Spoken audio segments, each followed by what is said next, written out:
When battling for angle against your opponent, there will be times when your opponent dominates your far hip and flattens you out.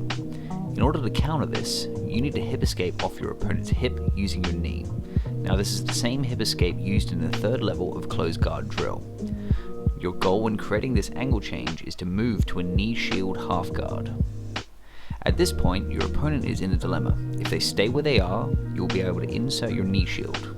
If they want to avoid this, they need to walk their knee to dominate your far hip to flatten you back out. When they walk to flatten you out, this is the perfect time to use the floor stomp knee lever. This is a great example of the push-pull dynamic at work. This knee lever requires precise timing of your opponent's movement and will feel effortless when performed correctly. As before, practice 10 bridges and 10 knee levers and get good at one side before moving on to the other. Now, the last level of knee lever is going to come from us using a threat of getting to a knee shield. Ideally, I want to pin his knee to the floor, down near where my tailbone is. So he'll use his knee at my far hip. You see how he's bringing his knee all the way here. If he brings his knee to the near hip, the other one, brings it to the near hip, it's very easy for me to block. Okay, if he brings it to the far hip, now it's going to be much harder for me to block it. So what we're going to do is extend and close my left knee. As I do this, right, what will happen is I'm going to hip escape over here. I extend and close this knee and get onto my side. Okay, now from here, he doesn't do anything.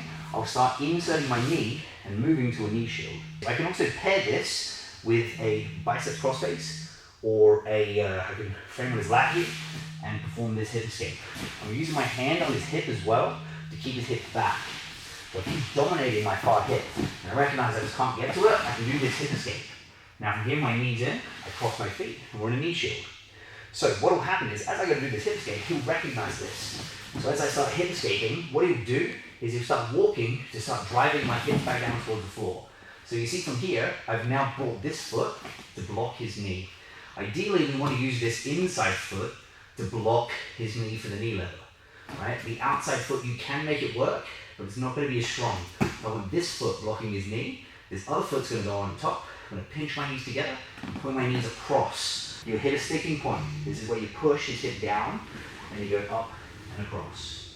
Okay, so what would this look like? So from here, he's dominating my far hip. I start hip escaping, he starts driving me flat. So I quickly take him up and over.